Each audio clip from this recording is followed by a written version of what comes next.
नमस्कार, उत्तर प्रदेश अपडेट देख रहे हैं आप। आपके साथ मैं हूं शाहबाज खान। माफिया अतीक अहमद का किस्सा अपने अंजाम तक पहुंचने को है। गुनाहों की जो दास्तान अतीक ने शुरू की थी, उसका अंत अब उसी के गुनाह कर रही हैं। अतीक एंड फैमिली इस वक्त पुलिस और कानून के शिकंजे में है।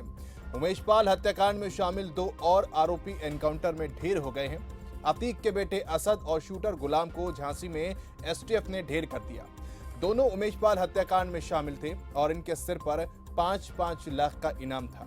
दोनों के पास से पुलिस ने विदेशी हथियार भी बरामद किए। जिस वक्त एनकाउंटर हुआ उस वक्त उमेश पाल हत्याकांड में अतीक और उसके भाई की न्यायिक हिरासत में कोर्ट में सुनवाई चल रही थी। उमेश पाल हत्याकांड के बाद जिस असद को अतीक ने शेर का बच्चा कहा था, उसी असद की मौत की खबर सुनकर अतीक रो पड़ा। वहीं एनकाउंटर के बाद सियासी गलियारे से प्रतिक्रियाओं का दौर शुरू हो गया। डिप्टी सीएम केशव प्रसाद मौर्य ने ट्वीट कर यूपी एसटीएफ को बधाई दी और कहा कि उमेश पाल और पुलिस के जवानों के हत्यारों को यही हश्र उनका होना था। वहीं केंद्रीय मंत्री गिरिराज सिंह ने कहा कि कानून व्यवस्था को अगर देखना हो और सामान्य नागरिक कैसे अपने आप को सुरक्षित महसूस करता है, ये देखना हो तो बिहार के मुख्यमंत्री नीतीश कुमार को योगी से सीख लेनी चाहिए। उधर उमेश पाल की पत्नी जयापाल ने भी सीएम योगी और यूपी पुलिस का आभार व्यक्त किया। एक तरफ बीजेपी नेता कह रहे हैं कि सीएम ने जो कहा वो करके दिखाया। गुंडे माफियाओं को मिट्टी में मिलाने की जो बात सीएम योगी ने कही थी, वो उस पर खरे उतर रही हैं। दूसरी तरफ विपक्ष के नेता सरकार और पुलिस की कार्यशैली पर सवालिया निशान लगा रहे हैं। असद के एनकाउंटर के बाद समाजवादी पार्टी के राष्ट्रीय प्रवक्ता अमीक जामी ने ट्वीट किया है, जिसमें उन्होंने लिखा कि एनकाउंटर न्याय नहीं होता। वहीं सपा नेता आईपी सिंह ने भी इस मामले को लेकर बीजेपी पर ट्वीट के जरिए हमला बोला है और कहा कि मोदी राज में न्यायपालिका में तालाबंद कर देना चाहिए।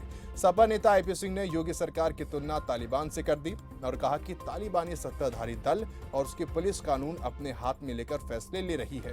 जाहिर है कि पिछले महीने ही सपा के वरिष्ठ नेता प्रोफेसर रामगोपाल यादव ने अतीक के बेटे के एनकाउंटर की आशंका जाहिर की थी। लोकतंत्र का है सवाल या माफिया राज के खात्मे पर सियासी बवाल? सपा क्यों उठा रही है एनकाउंटर पर सवाल? इन्हीं सुलगते सवालों पर करेंगे उत्तर प्रदेश अपडेट में चर्चा। उससे पहले ग्राफिक्स पर नजर मारते हैं। तो अतीक का बेटा असद और शूटर गुलाम एनकाउंटर में ढेर हो चुका है माफिया का अंत। यूपी एसटीएफ ने झांसी के बड़ा गांव में मुठभेड़ में मारा गया है। उमेश पाल हत्याकांड में शामिल था असद और गुलाम। दोनों पर 5-5 लाख रुपए का था इनाम। 24 फरवरी मर्डर के बाद से दोनों चल रहे थे फरार। यूपी पुलिस 1.5 महीने से दोनों की कर रही थी तलाश। तो दोनों के सर पर था 5-5 लाख रुपए का इनाम। पहला एनकाउंटर 27 फरवरी को अंजाम दिया गया। प्रयागराज कार चालक अरबाज पुलिस मुठभेड़ में ढेर हो गया। दूसरा एनकाउंटर 6 मार्च को हुआ। उमेश पर पहली गोली चलाने वाले विजय चौधरी उर्फ उस्मान का खात्मा हुआ। उमेश पाल की हत्याकांड में अब तक 4 एनकाउंटर हुए। 13 अप्रैल को झांसी में अब हुआ एनकाउंटर। अतीक का बेटा असद और शूटर गुलाम एनकाउंटर में ढेर हो गया। तो माफिया का अंत हो रहा है क्या? अतीक का बेटा असद और शूटर गुलाम एनकाउंटर में ढेर। यूपी एसटीएफ ने झांसी के बड़ा गांव में मुठभेड़ में मार गिराया है। उमेश पाल हत्याकांड में शामिल था असद और गुलाम। दोनों पर 5-5 लाख रुपए का इनाम था। वहीं अब राजनीतिक गलियारों की बात करते हैं तो वहां पर वार पलटवार का दौर शुरू हो गया है। और अगर अखिलेश के बयान पर नजर डालते हैं, उन्होंने कहा है फेक अकाउंट उसको सीधे तौर पर करार दिया गया है और कहा है कि मुद्दों से भटकाने की कोशिश कवायद की जा रही है। फिलहाल उमेश पाल हत्याकांड की अगर बात करते तो अब तक 4 एनकाउंटर हुए। पहला फरवरी में और प्रयागराज कार चालक अरबाज पुलिस मुठभेड़ में यहां पर ढेर हुआ था। और इसी के साथ दूसरे की बात करते हैं तो 6 मार्च को हुआ था दूसरा एनकाउंटर। और 13 अप्रैल को जिस तरीके से आज हमने देखा, तस्वीर बदल गई। उमेश पाल पर पहली गोली चलाने वाले विजय चौधरी उर्फ उस्मान का भी खात्मा हो गया। 13 अप्रैल झांसी में जिस तरीके से आज एनकाउंटर हुआ, अब इसकी गूंज जो है वो बिहार तक भी सुनाई दे रही है। अतीक का बेटा असद और शूटर गुलाम एनकाउंटर में ढेर हो गए हैं। अतीक के बेटे असद और शूटर गुलाम के एनकाउंटर में मारे जाने के बाद से जब अतीक को इस बात के बारे में जानकारी मिली, वो फूट फूट कर रोने लगा और कहा जा रहा है उसको चक्कर भी आ गए थे। और देखने वाली बात है कि जिस तरीके से यहाँ पर लगातार जो है माफियाओं पर शिकंजा योगी सरकार की तरफ से कसा जा रहा है, उसमें आने वाले समय में दिशा और दशा क्या होने वाली है। क्योंकि अगर फहरिस्त की बात करते हैं, एक लंबी फहरिस्त है अपराधियों की जिन पर लगाम कसने की कोशिश की जा रही है और लगातार प्रयास भी योगी सरकार की तरफ से किए जा रहे हैं। और अब इस अगर मामले की बात करते हो तो इसमें कार चालक अरबाज पुलिस मुठभेड़ में पहले ही ढेर हो चुका है और अब परिवार वाले जो है उमेश पाल के, उन्होंने भी प्रेस कॉन्फ्रेंस की थी और तमाम बातें उन्होंने कही थी। और उमेश पाल के परिवार का कहना था कि इंसाफ की अब शुरुआत हो चुकी है। वहीं डिप्टी सीएम केशव प्रसाद मौर्य का भी बयान यहाँ पर सामने आया था। लेकिन अब सवाल दरअसल ये है कि अतीक की जिस तरीके से इतने लंबे अरसे से जो एम्पायर यहाँ पर खड़ा हुआ था उसको गिराने की कोशिश जो यहाँ पर की जा रही है और लगातार ये मांग भी उठ रही है कि अतीक का बहुत ज्यादा आतंक यहाँ पर दिखाई दे रहा था। तो क्या अतीक के आतंक का अब अंतकाल है, ये अपने आप में एक बड़ा सवाल है। फिलहाल योगी सरकार में संभव आंकड़े दिखाने वाला कह रहा है कि रगड़ा जा रहा है। तो क्या सवाल ये भी है कि योगी सरकार के कार्यकाल में ही संभव है ये। हालांकि अब बात करते हैं कि अतीक के बेटे असद की यहां पर एनकाउंटर में मौत हुई।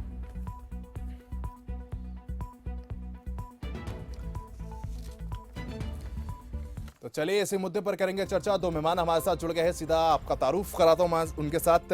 एसएन सिंह बीजेपी प्रवक्ता है और मनीष सिंह सपा प्रवक्ता है। आप दोनों का बहुत स्वागत है खबर फास्ट में। सिंह साहब, अतीक के आतंक का अंतकाल कहना गलत तो नहीं होगा? देखिए, बहुत सही कहा है कि भारतीय जनता पार्टी की जो सरकार कहती है वो करके दिखाती है। और आदरणीय योगी आदित्यनाथ जी ने कहा था, जब सरकार पहली बार बनी थी तब भी उन्होंने कहा था कि अपराधियों को ये प्रदेश छोड़ देना चाहिए। अगर अपराध करना है तो वो ये प्रदेश छोड़ दें और शांति से रहना है, प्रदेश के विकास में, खुशहाली में भागीदार बनना है तो निश्चित तौर पे इस प्रदेश में रहिए। उसके बाद अगर कोई नहीं मानता है, अपराध करता है और बार बार अपराध करता है और समाजवादी पार्टी के द्वारा सवाल पूछा जाता है तो यही कार्रवाई होगी जो होगी। और आज सब लोग देख रहे हैं कि ऐसे अपराधी जिनको 96 में समाजवादी पार्टी विधायक बनाती है, 2004 में सांसद बनाती है और कई बार उनकी मदद करती है, 95 में गेस्ट हाउस जैसे कांड में मदद लेकर उनको इतनी बाहुबली बना देती है कि वो बाहुबली घबराता ही नहीं है कि आज कानून का राज उत्तर प्रदेश में चल रहा है। जब वो नहीं घबराता है और इस तरह के घटना को अंजाम देता है तो विधानसभा में आदरणीय योगी आदित्यनाथ जी, मुख्यमंत्री जी कहते हैं कि भाई देखिए, अपराधियों को तो डर जाना चाहिए। क्योंकि हम 177 अपराधियों को पहले ही इनकाउंटर में ढेर कर चुके हैं और लगभग 60,000 लोग जेल की सलाखों के पीछे हैं। उसके बावजूद भी अगर ऐसी घटना को कोई अंजाम दिया है तो मिट्टी में मिला दिया नहीं, अखिलेश यादव क्यों कह रहे कि भैया एनकाउंटर जो है वो फेक है और मुद्दे से भटकाने की कोशिश यहाँ पर की जा रही है? देखिए, बहुत अच्छा सवाल है आपका। आज उनको ये स्वीकारना चाहिए। पहली बात, एक अपराधी जो अपराध करता है उसको उसके अपराध की सजा मिलती है। 45 दिन हो गए, पुलिस उस पे इनाम पे इनाम, इनाम पे इनाम बढ़ाती जा रही है। और पुलिस अगर गुनाहगार को पकड़ने के लिए जाती है और वहां आप अपने रसूख को कायम करने के लिए पुलिस पर गोली चलाते हैं तो प्राइवेट प्रतिरक्षा का अधिकार सबको है। और वो तो सरकार है नहीं जो जिसमें पुलिस के हाथ और पैर बांध दिए जाते थे और अपराधियों के खोल दिए जाते थे।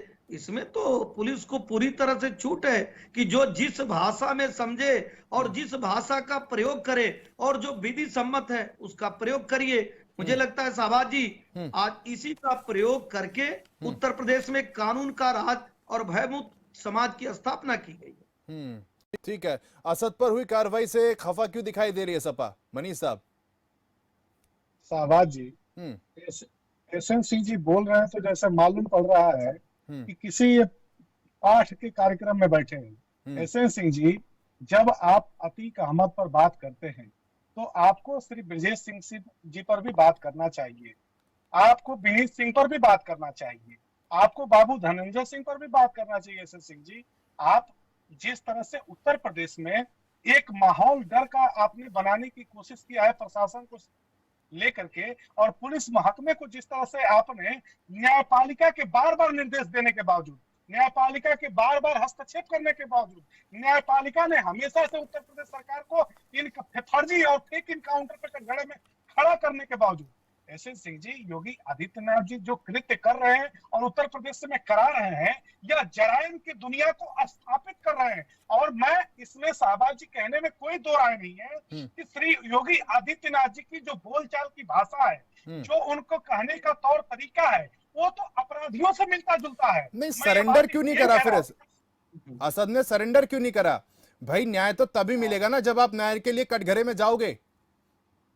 शाहबाज जी, शाहबाज इसके जी, पहले कई इनकाउंटर की घटनाओं पर योगी आदित्यनाथ की सरकार को न्यायपालिका ने कड़ी फटकार लगाई है और कड़े सवालों के न्यायपालिका ने कड़े शब्दों में उत्तर प्रदेश की सरकार को निर्देश दिया है कि आप इस तरह से बिना न्यायपालिका के निर्देश के आप किसी का इनकाउंटर या किसी की इस तरह की जान नहीं ले सकते। हम तो न्याय सम्मत लोग हैं और न्यायपालिका पर विश्वास करने वाले लोग हैं। जब भी कोई न्यायालय निर्णय देता है तो समाजवादी पार्टी ने हमेशा से न्यायालय के निर्णय का स्वागत किया है। लेकिन डिप्टी सीएम केशव प्रसाद मौर्य तो यही कह रहे हैं ना, डिप्टी सीएम केशव प्रसाद मौर्य यही कह रहे हैं ना, इस समय की सुन लीजिए केशव प्रसाद मौर्य तो यही कह रहे हैं ना कि भाई असद की तरफ से गोलीबारी की गई, उसके बाद की गई है। केशव प्रसाद मौर्य जी वहां पर खड़े थे, वहां पर उपस्थित थे केशव प्रसाद मौर्य जी, और केशव प्रसाद मौर्य जी अगर कोई बात कह रहे हैं तो केशव प्रसाद मौर्य जी को इस बात को समझना चाहिए कि वही केशव प्रसाद मौर्य जी हैं जिनके ऊपर 17 मुकदमे दर्ज थे। और योगी आदित्यनाथ की सरकार बनने के बाद से आदरणीय मुख्यमंत्री श्री योगी आदित्यनाथ जी ने अपने 18 मुकदमे वापस लिए। और शाहबाज जी, आपको जानकर के हैरानी होगी, हम लोगों को तो बड़ा ताजुब होता है, यह न्याय प्रिय मुख्यमंत्री जो इन्होंने एक स्वांग रचा है अपने व्यक्तित्व का, ये योगी आदित्यनाथ जी ने अपना स्वयं का मुकदमा वापस लिया और केशव प्रसाद मौर्य जी का भी मुकदमा वापस हुआ है। और एक बात आपको बता दें शाहबाज जी, हम लोग को बड़ा तकलीफ होता है कि अगर केशव प्रसाद मौर्य जी के ऊपर और योगी आदित्यनाथ के ऊपर खाद बीज के लिए लड़ते हुए आंदोलन करते हुए मुकदमा दर्ज होता, मनीष जी, तकलीफ नहीं होती। किसानों के मुद्दे पर आंदोलन करने पर अगर इस तरह की बात होती। हमारे राजनीतिक संपादक संजीव कपासिया और हिमांशु त्रिपाठी मेरे सहयोगी भी जुड़ गए। ठीक है मनीष जी, क्या आपको लगता है कि भारतीय जनता पार्टी कानून व्यवस्था को लेकर एक परसेप्शन सेट कर रही है? वो ये दर्शाना चाहती है देश में कि उत्तर प्रदेश और देश भारतीय जनता पार्टी के हाथों में सुरक्षित है और कहीं ना कहीं इसका लाभ चुनावों में भी लिया जाएगा, और इसकी गूंज तो बिहार तक भी पहुंच गई है। ये सवाल हमसे था आपका? नहीं, मनीष जी से सवाल है। मनीष जी से नहीं, संजीव जी, आपने बहुत संजीदा, अपने नाम के तरह ही आपने बहुत संजीदा सवाल पूछा है और इसका सिर्फ एक उत्तर से मैं आपकी बात का जवाब दूंगा। अभी जो हालात है और जो परिस्थिति है, इसमें मैं एक ही बात समझता हूं और एक ही बात मेरे समझ में आती है कि भारतीय जनता पार्टी वोट की राजनीति के लिए, वोट को हासिल करने के लिए अगर मनीष सिंह के ऊपर एक भी मुकदमा दर्ज नहीं है और अगर भारतीय जनता पार्टी को यह लग जाएगा कि मनीष सिंह की हत्या करने से, मनीष सिंह के ऊपर इनकाउंटर करने से अगर हमको वोट मिल जाएगा तो भारतीय जनता पार्टी मनीष सिंह को भी नहीं छोड़ेगी। इसलिए माफिया के खात्मे से पब्लिक तो राहत की सांस लेती है ना मनीष जी। दूसरी बात ये भी तो है कि माफिया का खात्मा होता है तो आम जनता में तो राहत की सांस लेती है ना। संजीव जी, आपकी बात से हम सहमत हैं। हम तो माफियागिरी की समाप्ति की बात करते हैं और हमारे नेता श्री अखिलेश यादव जी ने 2012 में, आप तो राजनीतिक संपादक के रूप में हम लोग बीच में बैठे हैं, आपने राजनीतिक संपादन का बहुत अच्छा अनुभव और कार्य किया होगा। आप एक बात बताइए, हमारे नेता श्री अखिलेश यादव जी ने सबसे पहले डायल 100 विश्व स्तरीय योजना की उन्होंने शुरुआत किया था और आपने देखा होगा कि बताएंगे आपके साथ ही इस बात का जवाब तो एसएन सिंह देंगे, तैयार है, गले में गमछा पहने हैं, भारतीय जनता पार्टी के प्रवक्ता हैं संजीव सिंह साहब। मैं 1995 में एसएन सिंह जी सवाल सुन लीजिए। मनीष जी कह रहे हैं कि समाजवादी पार्टी माफियागिरी के खिलाफ है, इनके कार्यकाल में ना तो माफिया पले हैं, ना पोसे हैं और ना उनका माफिया राज फैला है। नहीं, अच्छी बात है संजीव जी, वो इसलिए कह रहे हैं, ये बंटवारा कह रहे हैं कि अखिलेश यादव का समाजवाद अलग है और मुलायम सिंह जी का समाजवाद अलग है। इनको जानकारी नहीं है कि मुलायम सिंह जी 95 में जब गेस्ट हाउस कांड होता है तो संजीव कपासिया जी खबर छापते हैं कि 250 असलहों के साथ अतीक अहमद मुलायम सिंह का समर्थन कर रहे थे। इनको ये घटना की जानकारी नहीं है कि 96 में विधायक समाजवादी पार्टी से बनते हैं, 2004 में सांसद समाजवादी पार्टी के से बनते हैं और 2005 में जब हत्या होती है तो समाजवादी पार्टी के समर्थन से सरकार चल रही होती है केंद्र में, और वहां से फोन आता है। 2007 में इनको छोड़ने का कार्य किया जाता है और 2014 में श्रावस्ती से समाजवादी पार्टी के टिकट से लड़ते हैं, 2017 में लड़ते हैं। मुझे लगता है कि जिस आदमी को समाजवादी पार्टी का इतिहास नहीं पता, अतीक अहमद से क्या संबंध है वो नहीं पता, आज अतीक अहमद के इतने बड़े हाथ और इतने बड़े दांत मनीष जी जो बात हुए होने हैं दीजिए। मनीष वो जी, समाजवादी पार्टी मनीष की जी, देन है, जब आप बोल किसी रहे और थे की तब वो देन नहीं तो है बोल नहीं। रहे थे। हाँ सिंह साहब। संजीव जी हाँ एसएन जी, अपनी बात रखिए आप। मैं कह रहा हूं आज जो है समाजवादी पार्टी के मित्र को समझना चाहिए कि इनको मदद करनी चाहिए अतीक अहमद की। अतीक अहमद ने इनकी इतनी ज्यादा मदद की है आदरणीय मनीष जी मुलायम आपके सिंह पास। जी की, समाजवादी पार्टी की। वो ऋण चुकाने के वक्त ये पीछे भाग जा रहे हैं और कह रहे हैं कि हम तो अपराधियों पर, अरे अपराधियों को विधानसभा आप पहुंचाते हैं, लोकसभा दो मनीष बार आप मनीष देते जी से हैं, आपके कानपुर से मनीष टिकट जी देते से हैं, इसके श्रावस्ती से आपके देते हैं, सवाल का जवाब बनारस लेंगे, से। लेकिन हमारे साथ हिमांशु त्रिपाठी जुड़े हैं, क्राइम के उत्तर प्रदेश के अच्छे पत्रकार हैं। हिमांशु जी, आज लगातार 3 एनकाउंटर, क्या परसेप्शन उत्तर प्रदेश में जाएगा कानून व्यवस्था को लेकर, और उत्तर प्रदेश के लोगों में भारतीय जनता पार्टी की सरकार के प्रति क्या परसेप्शन, क्या राय बनेगी? में मारे गए हैं वो कहीं ना कहीं एक बड़े अपराधी थे। उन्होंने एक सनसनीखेज वारदात को अंजाम देके प्रयाग उत्तर प्रदेश को दहलाया था। तो आज जो भी कार्रवाई हुई है, जनता में भी खुशी है, पाल के परिवार वालों में भी खुशी है। अब इसमें जो लोग जिसको बता रहे हैं कि अच्छा हुआ, कहना ये अपराधी थे, आने वाले समय में कहीं ना कहीं यूपी एसटीएफ ने जिस तरह, और दूसरी बात मैं आपको ये बताना चाहूंगा, किसी की हत्या करना या एनकाउंटर करना नहीं था, उसको गिरफ्तार करने के लिए गई थी, लेकिन जब असद ने ताबड़तोड़ फायरिंग की तो जवाबी कार्रवाई में वह ढेर हुआ है। तो कहीं ना कहीं पुलिस ने ये एनकाउंटर किया, जो हुआ है वो मुठभेड़ हुई है, ना कि हत्या है। तो इस सनसनीखेज हत्याकांड को अंजाम देने वाला जो असद है उसका शूटर मारा गया है, तो लोगों में भी इसकी काफी खुशी है और काफी अच्छा परसेप्शन भाजपा के लिए जा रहा है। ठीक है ठीक है। सिंह साहब एक सवाल और आपसे, एसएन सिंह साहब, जो एनकाउंटर की लोकेशन है झांसी और जालौन, वो साबरमती और प्रयागराज के बीच के रास्ते में उनका एक स्टेशन पड़ता है। यदि अतीक अहमद को प्रयागराज से लेके जाया जाएगा साबरमती, तब भी झांसी आता है, और आप इस रूट से जाते हैं प्रयागराज, तब भी झांसी आता है। और आपके डीजीपी ने आज एक अंदेशा जताया है कि अतीक अहमद को छुड़ाने का प्रयास किया जा सकता था अपराधियों द्वारा। कितना इत्तेफाक रखते हैं, किस तरीके की कहानी है ये, कितना सच्चाई है, कितना दम है इसमें?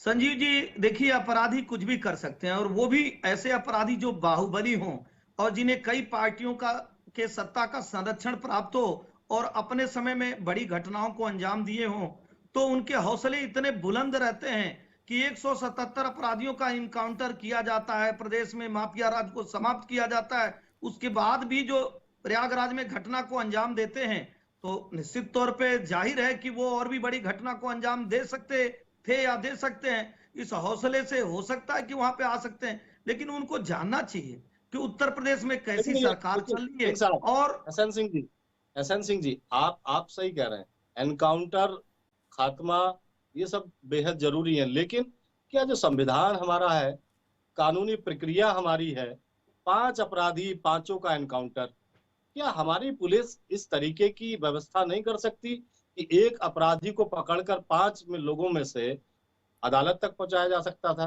क्या ये फेलियर नहीं माना जाएगा आपकी पुलिस का?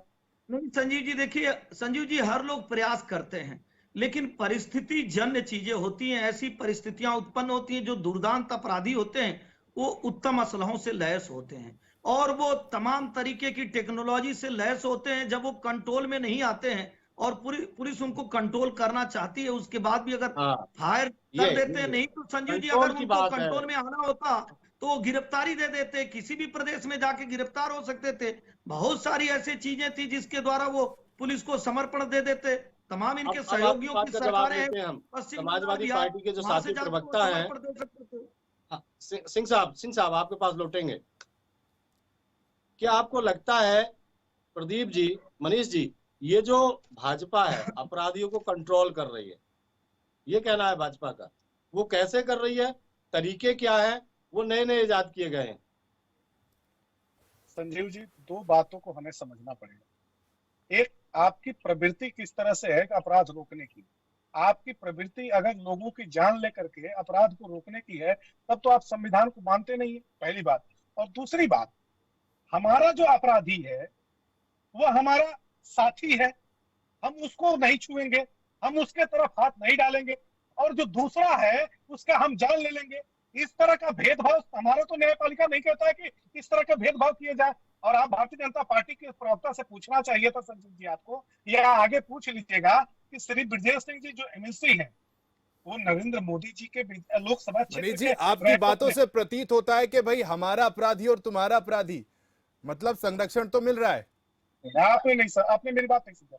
हमने कहा, हमने तो हमेशा से अपराध की समाप्ति और उसके खात्मा के लिए काम मनीष किया जी, है। जो बात आप नहीं, कहना टिकट तो चाहते दिया हैं, गया है ना, टिकट तो दिया कई गया। बार हमने अपने चैनल से उठाई भी है, लेकिन यदि हम आम परसेप्शन पर आए, मनीष जी, आपके नेता को यदि भारतीय जनता पार्टी से चुनाव में लड़ना है तो अपना परसेप्शन क्लियर करना पड़ेगा। आप समझिए 2017 का विधानसभा चुनाव, एक नारा बड़ा मशहूर हुआ था, उत्तर प्रदेश में न भ्रष्टाचार न गुंडा राज, अब की बार भाजपा सरकार।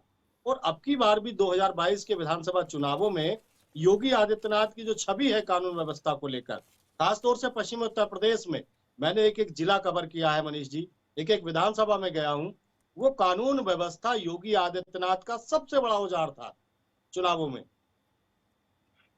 संजीव जी, जब इंसान अपने राजनीतिक आपराधिक व्यक्तित्व को छुपाने के लिए इस तरह का संदेश दिया जाएगा। मैं एक ही चीज पूछना चाहता हूं संजीव जी, मैं बार बार आपसे कह रहा हूं कि आप बहुत संजीदा पत्रकार हैं।